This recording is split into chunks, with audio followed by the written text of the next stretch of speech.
சிட்டியில் வந்து 50% தான் ஓட்டிங் இருக்கும். கிராமத்துக்கு போனீங்கன்னா அவங்களுக்கு 70% தாண்டும். ஏன்னாக்கா கிராமத்தில் தே வேல்யூ தேர் ஓட். அன்றைக்கி வந்து பண்ணையாரும் சரி தொழிலாளியும் சரி ஈக்குவல். 2 பேரும் ஒரே லைனில் நின்று தான் ஓட்டு போடணும். 2 பேரோட ஓட்டும் ஒரே வேல்யூ. அதனால தே ஃபீல் மோர் இம்பார்ட்டன்ட். அது வந்து எம்பவர்டாக இருக்காங்க. இங்கே சிட்டியில் வந்து you take it for granted. அதனால் ஓட்டு ரொம்ப போடுறதில்ல. நீங்கள் யாருக்கு ஓட்டு போடுன்னு சொல்கிறதுக்கு முன்னாடி தயவுசெய்து போய் ஓட்டு போடுங்கன்னு சொல்கிறேன்.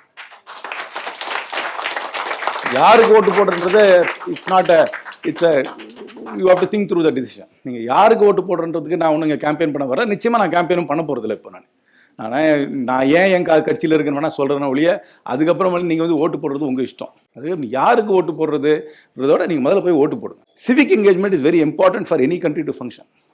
லோக்கல் பாடி எலெக்ஷன் தான் என்ன தெரிஞ்ச வரைக்கும் பார்லிமெண்ட் எலெக்ஷனோட முக்கியமான எலெக்ஷன். உங்களுடைய வாழ்க்கையில் நீங்கள் உங்களுக்கு முக்கால்வாசி கம்ப்ளைண்ட் பண்ணுற விஷயத்தை வந்து லோக்கல் பாடி தான் பண்ணணும். ரோட்டில் குப்பை வர்றது, அங்கே வந்து காவா தண்ணி எடுக்கிறது எல்லாமே ஆனால் யாருக்குமே முக்கால்வாசி பேருக்கு கவுன்சிலர் பேரே தெரியாது.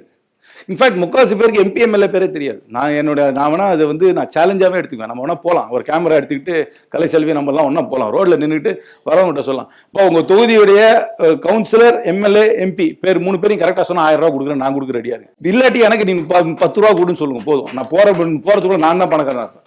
Engagement with politics is very poor in India. ஓட்டு சினிக்கல் கமெண்ட்ஸ் போடுறது அதோட நம்மளுடைய பாலிடிக்ஸ் ஒரு ஆக்டிவிசம் கிடையாது. போய் என்கேஜ் பண்ணுறது, ஒரு கவுன்சிலரோட போய் உட்காந்து இந்த மாதிரி லோக்கல் ப்ராப்ளம் இருக்குது, அதுக்கு நீங்கள் என்ன பொலிட்டிக்கலாக நீங்கள் ஒன்றும் பொலிட்டிக்கலாக போய் தான் இன்ட்ராக்ட் பண்ணணும்னு அவசியம் கிடையாது. பொலிட்டிக்கலாகவே எலெக்டட் ரெப்ரசன்டோட இன்ட்ராக்ட் பண்ணுறதே கிடையாது. யாரும் வரவும் மாட்டாங்க. நானே எங்கள் தொகுதியிலலாம் வந்து எனக்கு வந்து எனக்கு கொஞ்சம் சில சமயங்களில் என்னுடைய வியூ பாயிண்ட் வந்து கம்ப்ளீட்லி என்னுடைய பேக்ரவுண்ட் என்னுடைய படிப்பு மூலமாக நான் இருந்த சூழல்னால இருக்கிறது கொஞ்சம் வித்தியாசமாக தான் இருக்கும்.